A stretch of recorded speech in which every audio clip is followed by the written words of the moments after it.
Friends, if I could have your attention, please, for just a moment. Friends, in just a moment, we are going to begin the memorial services for Lillian S. Nach. If you have a cell phone or a pager, I would invite you to please take a moment to turn it off or ensure that it is in the silent mode. Officiating today's services will be Rabbi Shachar Orenstein from Shir Chadash.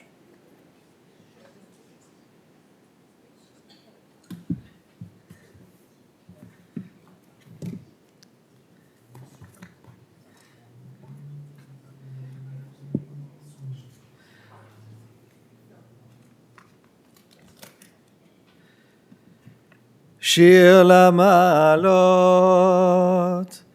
אשא עיני אל ההרים, מאין יבוא עזרי, עזרי מעם אדוני, עושה שמיים וארץ. אל ייתן למוט רגליך ינום שומרך, הנה לא ינום ולא יישן שומר ישראל.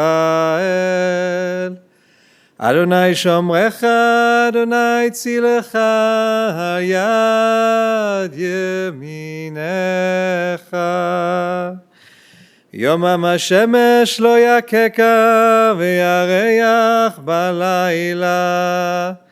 אדוני ישמורך מכל רע, ישמור את נפשך.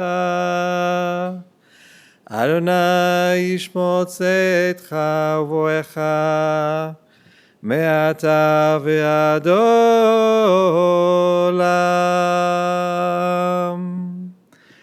Psalm 121, a song of ascents. I lift up my eyes unto the mountains.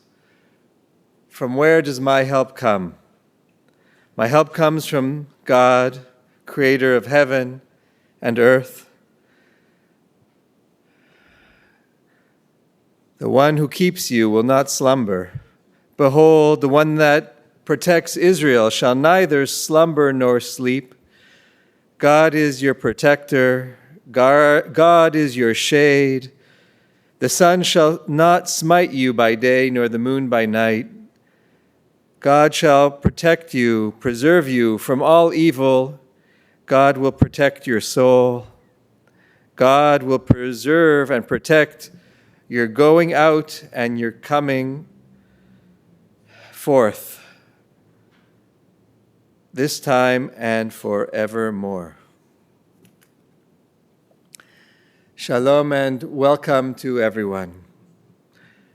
We're here this afternoon in both sorrow and gratitude. Sorrow for the loss of Lillian, also known as Lakey, and many other nicknames she was given by her family and friends. And gratitude for the life she lived. Loving mother of Ralph and Jerry, Michelle and Phyllis. Proud grandmother of Stephen, Jordan, Amanda, Daniel, Emma, Casey, Jacob, Brian, and Caitlin. And cherished great-grandmother of Aubrey and Haley. And I believe all the grandchildren, all 9 are here. I see them, yes. And it's no small thing that you're all present, and it speaks volumes about who Lillian was and how deeply she was loved. To see so many, as I mentioned at the burial, that often at 96, 97, 98, when you get into those years, that you outlive your friends. And nonetheless, there's been a tremendous outpouring of support. I saw on Facebook so many comments and reaching out. So thank God there's a lot of support for the family. And again, that's a testament to who Lillian was. And today we remember and honor and celebrate a woman who was a wonderful teacher. And in the Jewish tradition, one of the highest accolades you could give to someone is teacher. We call the great prophet, Moses, Moshe Rabbeinu, Moses, our teacher. And that is a value that we esteem. And we're going to be hearing today just some of the ways in which Lillian inspired and she taught. And she taught in so many, grade 2 officially, as we say in Canada, second grade here in the States. She taught mostly, but really her teaching was beyond that. And she did it in her own inimitable way, teaching also through music, playing the piano. I don't want to speak too much about it. I want to give the family a chance. And then if you miss anything, which I'm sure you will, I'll come in at the end. We're going to hear from her beloved family. First from Ralph and Jerry, then Michelle and Phyllis, followed by Marge and Emma. So first, Ralph.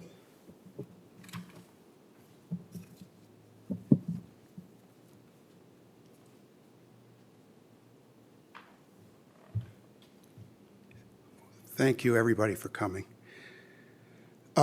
Before I do my eulogy, I wanted to read the most beautiful thing that our dear cousin Janet from New Jersey wrote in the guest book online. Lillian was more than just a nice human being. To me, she was a mentor and a role model as a wife, mother, grandmother, teacher, cousin, and friend. Her grace and genuine interest brought our families closer together. We were privileged to share life cycle events and holidays together. To Ralph, Jerry, Michelle, and Phyllis, all of whom I have known and followed since birth, I share your sadness and am so proud of the people you have become. The feelings, the caring, the decency that your mom instilled in all of us will remain with us as a testament to her memory. I know that I am a better person for having Lillian Sanders Nach in my life.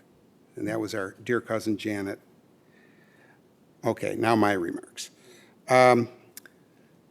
My mom, Lillian Nach, was known by many family members and friends as Lakey, which was her Yiddish name.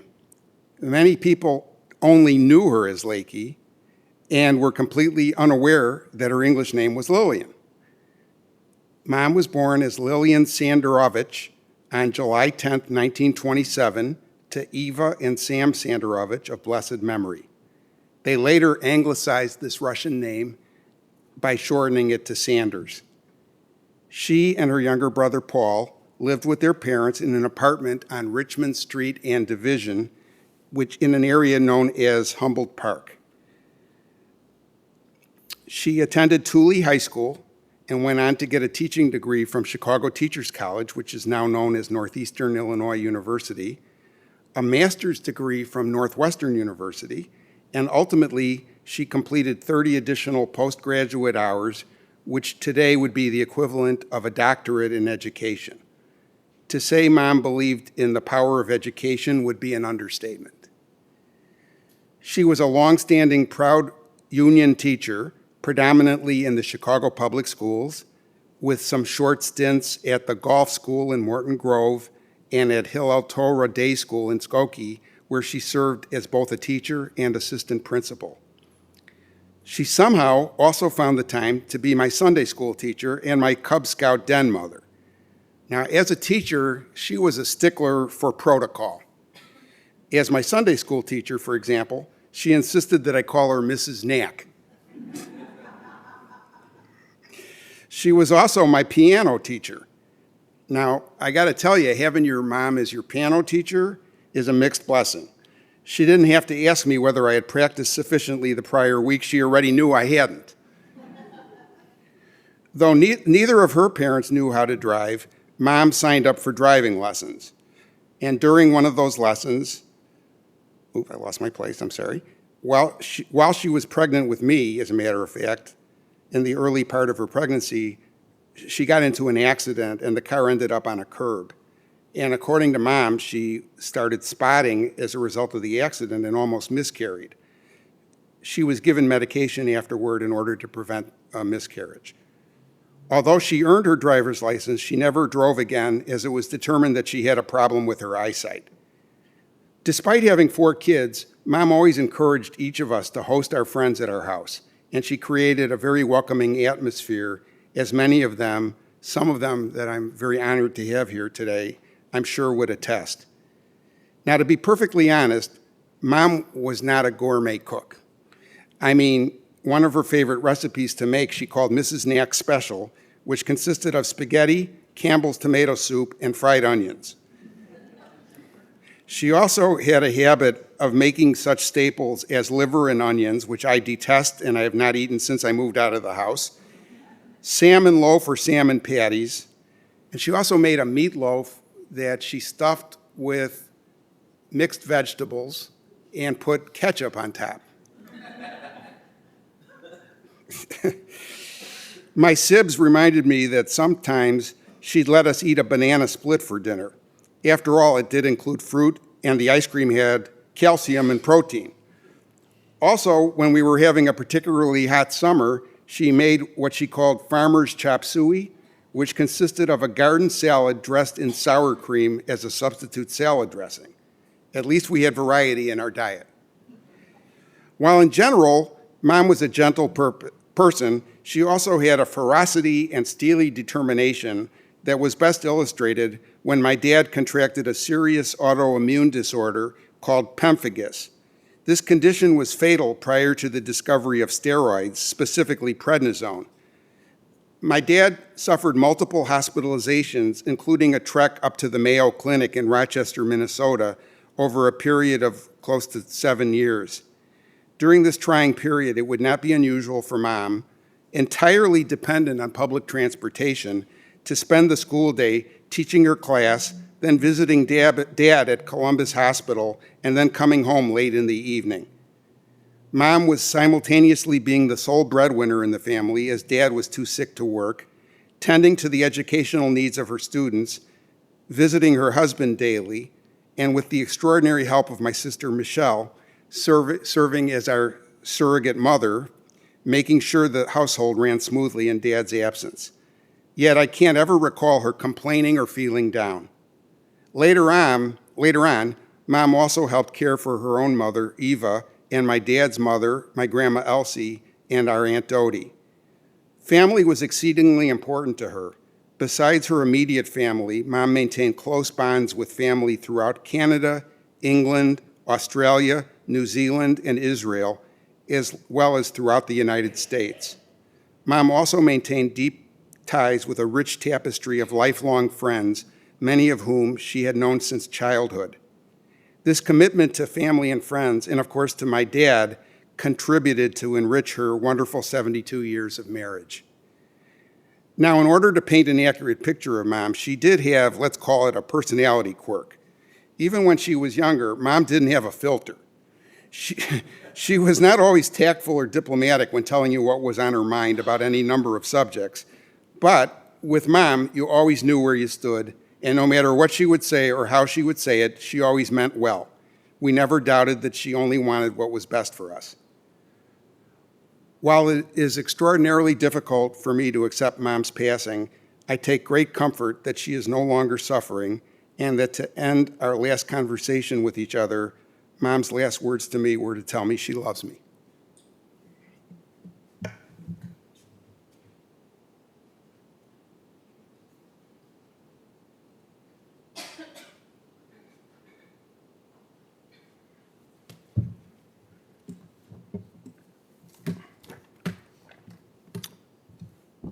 Hello, thanks for everyone being here today. I'm going to open with a poem that I wrote to my mom years ago, but I can't remember what the occasion was. There have been so many throughout our lives, and almost all joyous, including this one, which is really a celebration of her life. To Mommy, laughter and good cheer, optimism beyond compare, innocence, not age, dominates eyes so large.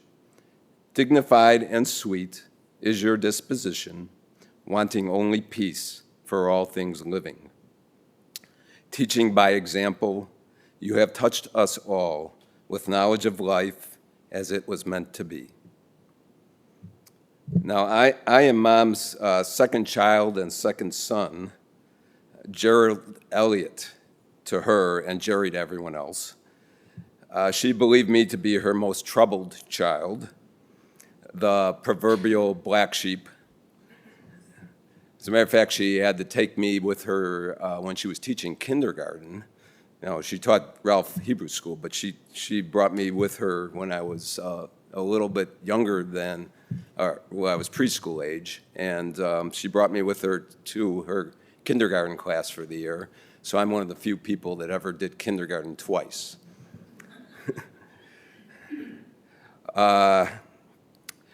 Let's see. To most parents, I would have been a curse, but to Mom, I was a challenge/blessing. Her responses to my various hijinks were always rational and thought out versus emotional and punitive. Here are a couple of examples. 1, while in grammar school, particularly 7th and 8th grade at Rogers School in Chicago, I would often be drawn into various ad hoc sports and games in the park after school with my friends. Of course, this was not planned, and there were no cell phones then for me to contact my mother and let her know that I wouldn't be home until dinner time. Naturally, my mom became very worried when I didn't show up for hours after school. Her solution: she bought me a pair of penny loafers, which for those of you that are too young to know what they were slip-on shoes that had a leather slat on the top that you could put shiny new pennies in for good luck. My enterprising mother, however, put 2 dimes in the slots for use and reminder to call her from a payphone and let her know what I was doing. And the funny thing is that it actually worked, more often than not, for as long as penny loafers were still in style. Number 2, this second example was an incident that my mom actually wrote about quite a bit later, to be exact, on May 15th, 2012, when I was 55 and she was 84. Her paper was titled, "A Son in Trouble." Note that throughout her life, she was quite a prolific writer, always documenting her various thoughts and happenings in her life, which I'm sure you will hear more about from my sisters coming up.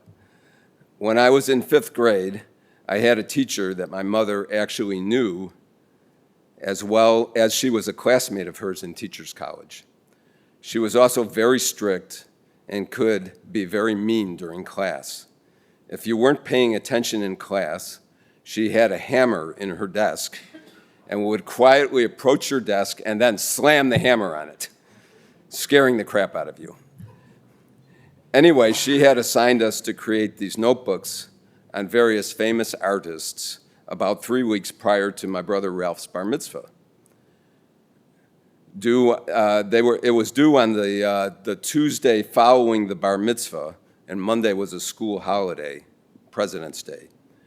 The artist which I was assigned was Claude Monet.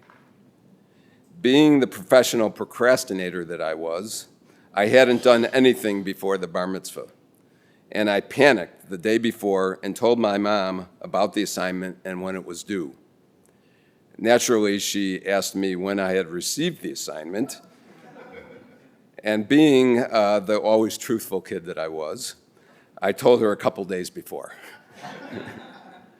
So we made a plan for me to go to the public library on Monday and stay all day if necessary to complete the paper. Monday came, and we went over to the library early, but as luck would have it, the library was closed for the holiday. So plan B was that my mom wrote me a note to take to the teacher explaining about our family being busy with the bar mitzvah and asking for more time for me to complete the assignment. Now it gets interesting. I knew that if I gave the teacher the note, that the jig would be up. So being the clever, conniving little guy that I was, I decided to tear up the note, take the F, and tell my mom that the teacher declined to give me any slack. And it worked, temporarily. I received an F, but my parents believed that it was because the teacher was being unfair to me. Fast forward to the next week. My father, being an accountant, goes into a business meeting with a CPA who happens to be my teacher's husband. Naturally, my father tells him that he and Mom were disappointed that his wife was being unfair to me. I believe that is the mild version of how he put it. Well, the teacher's husband goes home, talks to his wife, who calls my mother, and the jig really is up. I, of course, felt I could not have had worse luck, and my self-esteem took a big hit. Once again, my resourceful mother, rather than punishing me, sent me to meet with a child psychologist for several months. When finished with me, my self-esteem had been restored, maybe even a bit of a superiority complex, as my siblings can attest to. Claude Monet became my favorite artist to this day, and I have a lifetime aversion to gambling. Now, I actually have a third example, but in the interest of time, I will save it for anyone that is interested at the Shiva. To give you an idea of what an extraordinary person and parent my mom was, it's common for parents to try and pass their ideas, behaviors, and morals onto their children, which they developed based on how society was as they were growing up. This often creates generational friction, especially when the kids reach their teenage years. Mom, though, was quite unique throughout our lives, always questioning us on what it was like to be us, and what were the current forces in the world and our communities and relationships that were shaping who we were becoming. This was also true for all of our friends who got to meet her and instantly adore her. In this way, she was always evolving, understanding the world in the present, and never stuck in the past. And it didn't stop with our generation. She carried this tradition onto her grandchildren as well. You also may hear a bit about her lifelong desire to learn from subsequent speakers. My mom was also someone that didn't take herself too seriously and could always laugh at herself, but would let us know about it if we went a little too far teasing her. In that vein, here are a couple of amusing stories. One, Mom and Dad went to see the movie Amadeus after it had won the Best Picture Oscar at the Academy Awards. As they were coming out of the movie, my mom commented to my dad how much she thoroughly enjoyed the movie, but couldn't understand why it had been so dark. My dad looked at her and informed her that she should have taken off her sunglasses. Number two, my family was visiting Bubby and Papa for dinner at their condo in Winston Towers. Upon leaving, we got in the car, and I realized that my small flip phone was not in my pocket and thought I might have left it in their apartment. So I drove up to the entrance, and I called up to their apartment using the entry system in the vestibule. My mom answered, and I explained to her that my phone was missing and asked that she look around the apartment for it. I then went back to the car to tell my wife, Marge, that I was going to go up and help her find it. As soon as I opened the door to the car, I heard my phone ringing and found it stuck between the seats. So I answered the phone, and it was my mom. And she says, "Jerry, I can't find your phone anywhere."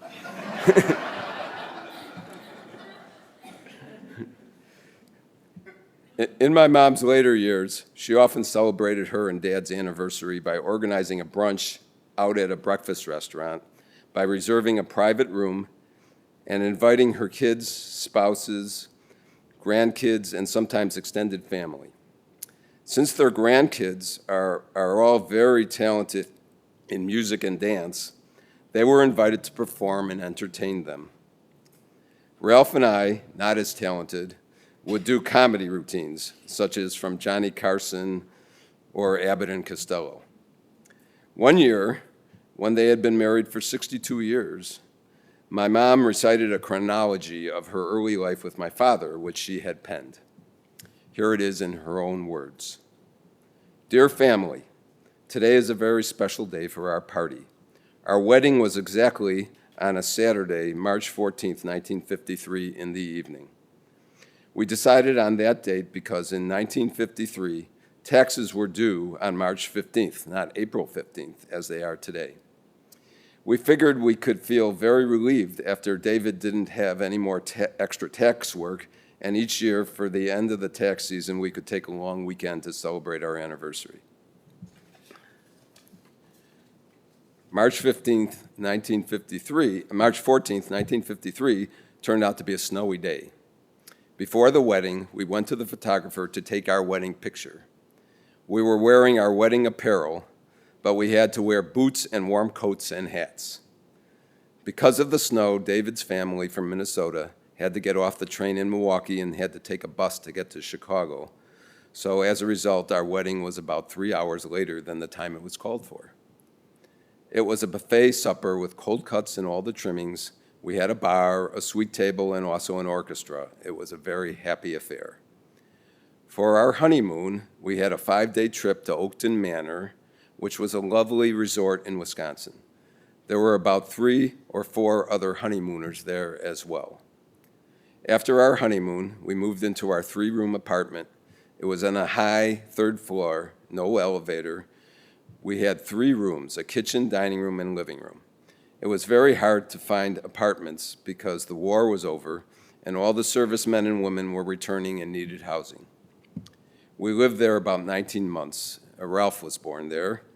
In October 1954, we moved into our first house, which was a brick 2-bedroom house in Niles at 8257 North Washington Street. Jerry and Michelle were born there too. We lived in Niles for 9 years. Ralph was nearing the age of preparing for bar mitzvah, and you already know about its bar mitzvah. We decided to move into West Rogers Park so the children could be able to walk to synagogue and the JCC for activities. We lived at 2931 West Fitch for 24 years, and Phyllis was born there. Quite a surprise. I added that. It was a great location for all of us. When we were 60 years old and all of you had moved out, we bought our condo. This June, we will have been here for 28 years. All in all, life has been a wonderful adventure, and you have made it perfect. We love you all and hope to see you very often on happy occasions. So that was that. And then to finish off, and that's where you're supposed to cheer, assuming you are awake. Here's a quote from the movie The Curious Case of Benjamin Buttons. The character Mrs. Maple says to Benjamin, "We are meant to lose the people we love. How else would we know how important they are to us?" Now, that may be true for most people, but certainly not Lillian Sanders Nach, who was absolutely essential to so many others. Thank you for listening to me.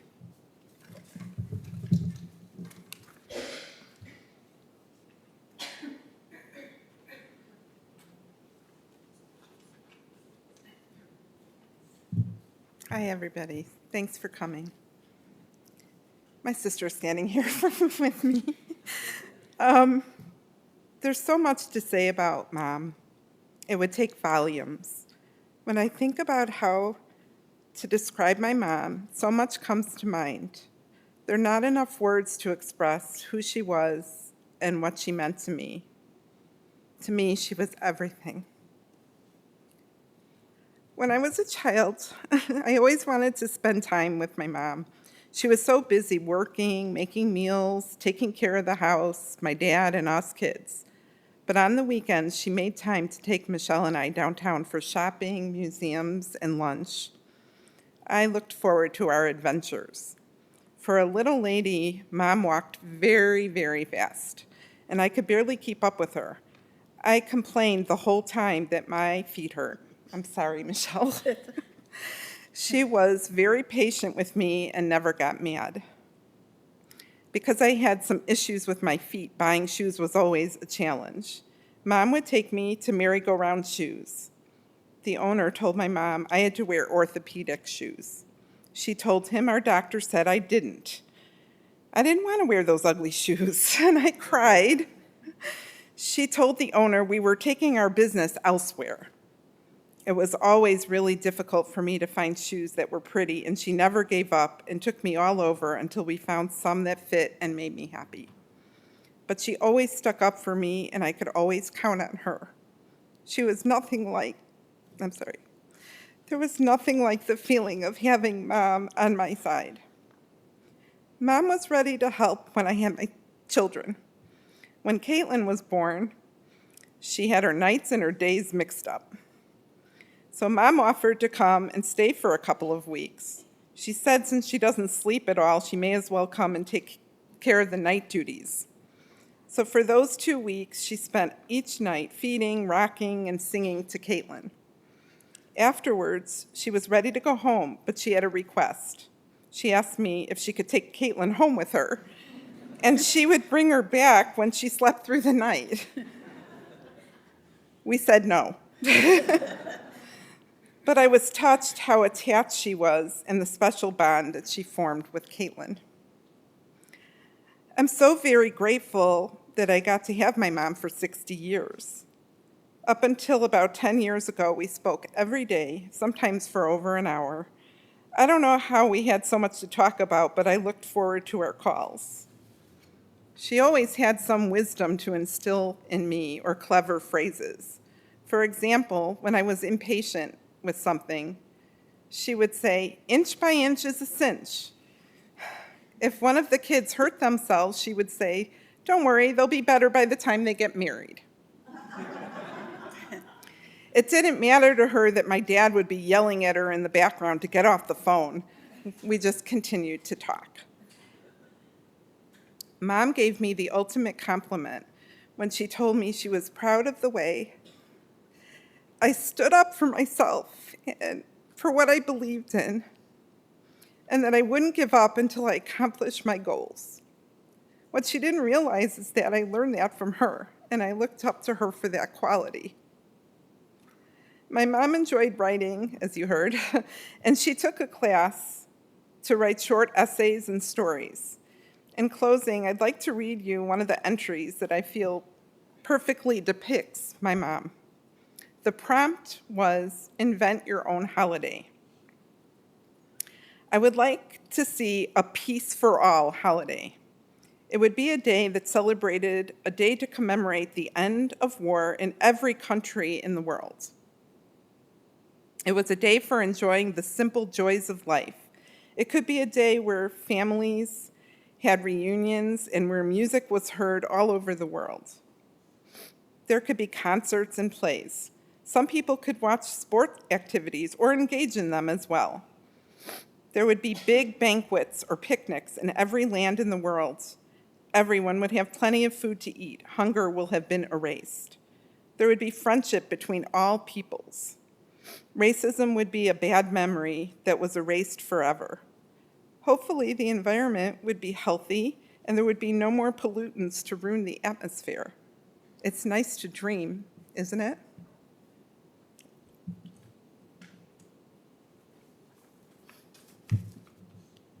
Right. Going last has some advantages and some disadvantages. So bear with me if I'm repeating myself. Let me share just a little bit about my mom. My mom was an inspiring teacher. She's inspired many of our family and extended family to be teachers. I myself started out as a math teacher and still consider myself an educator. This is a quote I found that I rather like from an unknown person. A teacher presents the past, reveals the present, and creates the future. Personally, I do believe that we should strive to learn something new every day. As a former math teacher, I have tried to put the story of my mom's teaching into numbers. These are just estimates, of course, and they are modest for the purpose of illustrating what impact she had on people's lives. So here goes. One teacher times 28 children times about 40 years of teaching. That equals 1,120 children.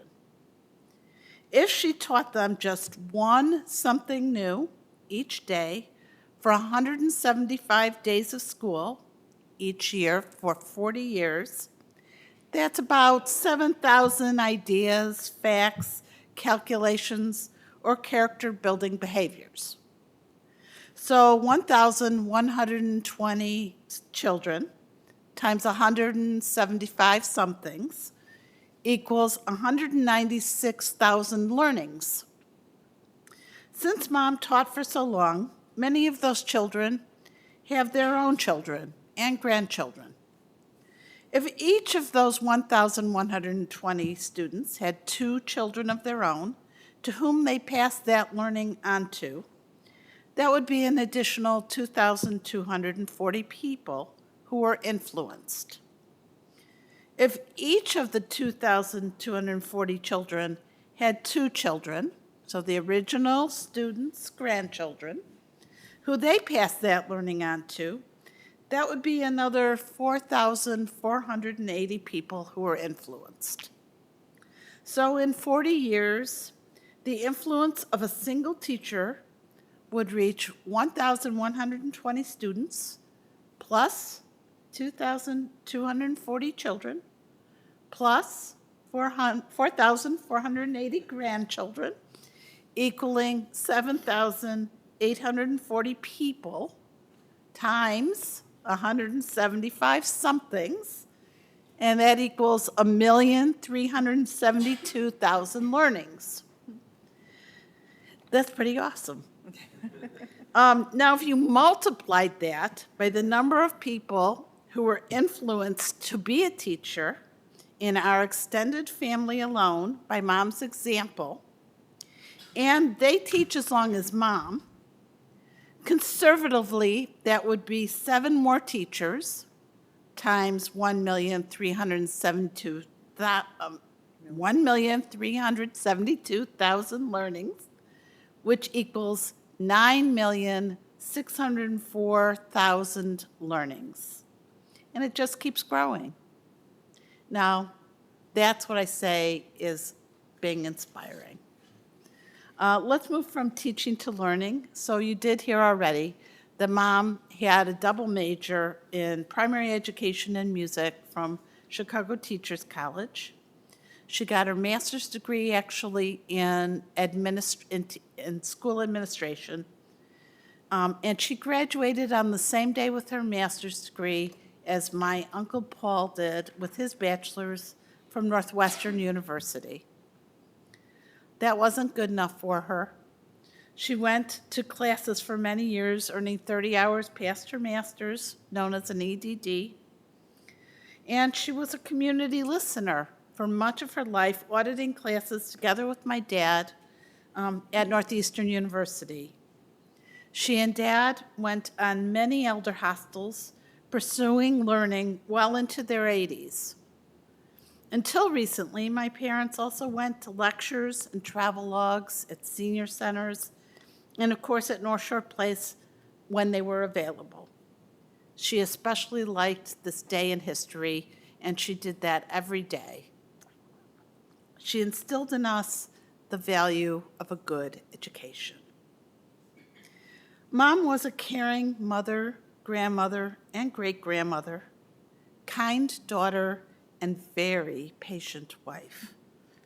She was devoted to her family and loved spending time together each summer when she was not working. I remember many a trip to Indian Boundary Park, Lerner Park, and picnic lunches eaten right on the porch in our backyard. Because she couldn't drive, she took the bus and or the L everywhere in the city, and she taught us to do the same. During tax season, when Dad was working late and over the weekends, she would take us kids, all 4 of us, on the bus to visit her parents, my Bobby and Sadie, in Humboldt Park on 3 buses. It was not easy, nor was it fast, but it was an adventure. Mom was an activist and a feminist. She was the union representative for her school, taking the lead from her parents, who were active members of the Ladies Garment Workers Union. I can remember the phone calls coming into the house when the teachers went on strike. I was taught the value of standing up for your worth in the workplace and even walked beside her during strikes. As a management employee, most of my working life in companies with unions, I have always felt torn by what I would do if there was a strike. Luckily, I've never had to find out. In the 1970s, when Mom and Aunt Heike realized that only male teachers, about 2% of teachers at that time, would pass along their pensions to their wives as beneficiaries when they died, they did what any good feminists would do. They engaged the ACLU and they mounted a class action lawsuit, which they won against the governor and state of Illinois.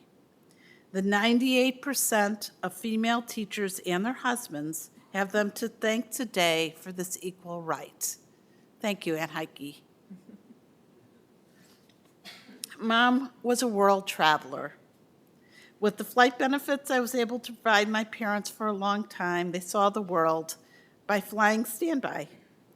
But before that, they loved to explore new places, cultures, and soak up experiences that would inform their worldview. Mom was cultured. She loved music, theater, and art. From the time she was a little girl, her parents took her to listen to music. She double majored in music in college and was often found at the piano running assemblies at the many schools for which she worked. Mom had a line on every free or low-cost ticket there was to have in Chicago and the suburbs. She took us to classical concerts at every opportunity to pass along this love to us. One of my fondest memories was watching Mom get all dolled up to go to special events. I loved helping her pick out her dress and jewelry so she and Dad could go to weddings and black tie events. Mom got an amazing thrill out of seeing her children and grandchildren perform. From school plays, community theater, and of course, our professional theater and dance company, On the Spot Theater, and our daughter company, Dancing on the Spot, for which she was always a patron. When she was able, she was there, as proud as could be.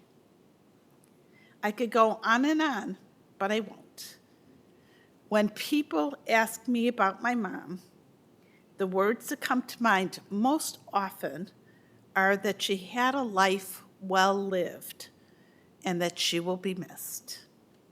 Thanks for listening.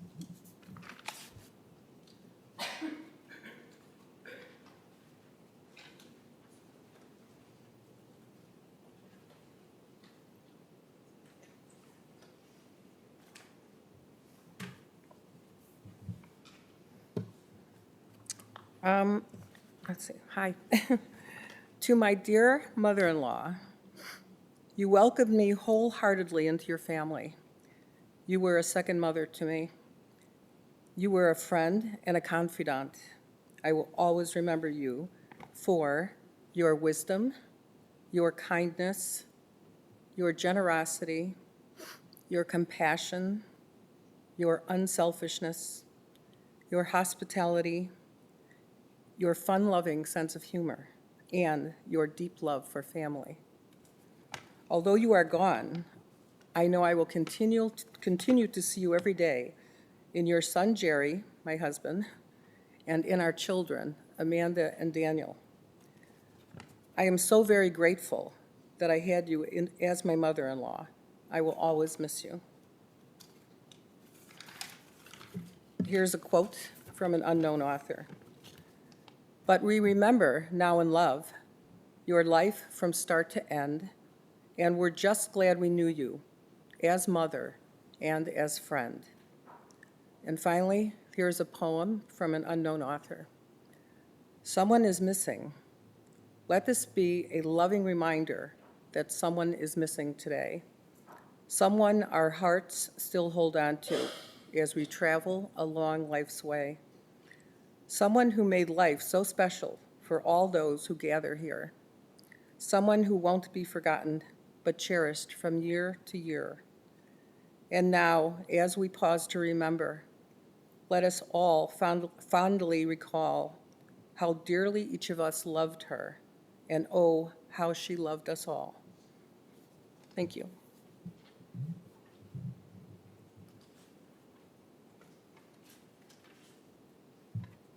Hi there. For those of you who don't know me, I'm Emma Friend. I'm one of the many grandchildren here today. I'll be the representative grandchild, I guess. I see today as a celebration of an incredibly full life, full of love, family, and friends. Many of my memories of my Bubby include performing. When I was little, Bubby and Papa would take Amanda and I think eventually some of the others, to see these yearly dance shows. It felt special, grown up. It also felt as though this was more Bubby's passion than Papa's, but he was along for the ride. Or more correctly, he was the ride. We would be bundled into the back of their car, giggling to each other about silly inside jokes, while the grown-ups would be having their own conversation in the front. We would get to go into what felt like an enormous theater at the time. I've been inside since. It's big, but it felt massive to me as a child. And then spend 2 hours deeply engaged in dance. And now many of us grandkids dance, or act, or make music, or are creative in some form or other. And these passions for performance were never questioned. In fact, we were directly encouraged. As I grew up doing ballet shows, I always knew Bubby and Papa would be there, probably with flowers, to watch our, honestly, slightly mediocre dancing. They came to see many of our theater productions as well.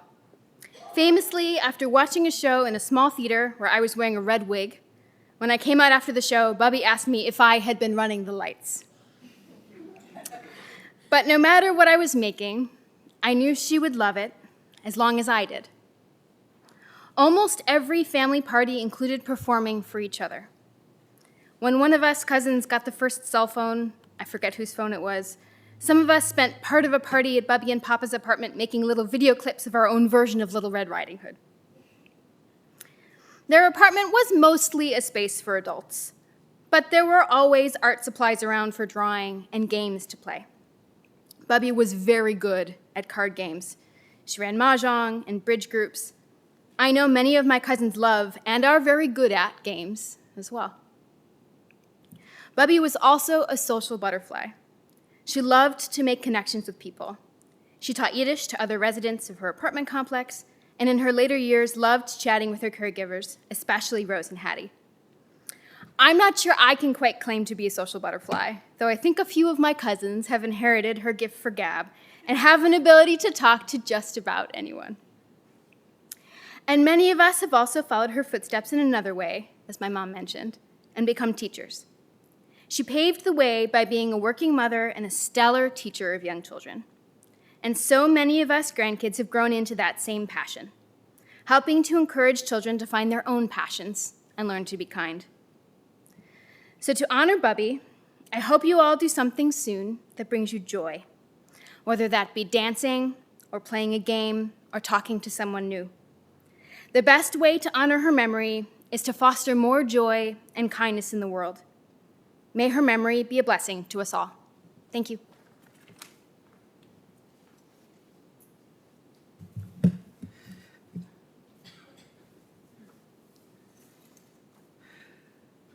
Thank you all for those beautiful, loving, poetic, thoughtful, mathematical reflections. You really gave us a sense of who she was and what she meant to you, and more than the family, she played a significant role across multiple generations and really beyond the family in so many ways.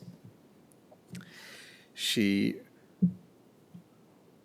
had humble beginnings, but she wove a life full of strength and laughter, love, and learning.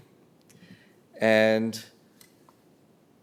there's just one piece that struck me when I met with the family last night, which is just how she met her loving husband, David, whose birthday happens to be today.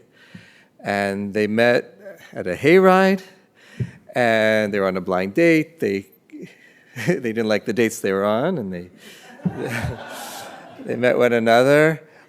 And what really struck me, though, was just how quickly things moved. It was just, I think, 10 days before the engagement, and then they were married in a matter of 3 months. And that was very fast. And that led to 72 years of being together, and just remarkable, remarkable. And so I know there's a lot more stories to say when one lives in such a way, and in not only length of time, but also quality of life that she led. And so we're hoping that more of those stories will come at the Shiva later. And I want to say, may her memory continue to be a blessing. May her memory be for action, for learning, for humor, for love. She was a lovely teacher, and now we can continue to carry her teachings forward. Ti nishmata tzura b'tzroach hachayim. May she continue to be remembered fondly. And our hearts go out to her loving family, who we heard from some of her family, not all of them spoke, but so many warm memories that will continue to be cherished. And even though she led a full life, we know that this loss is not so easy.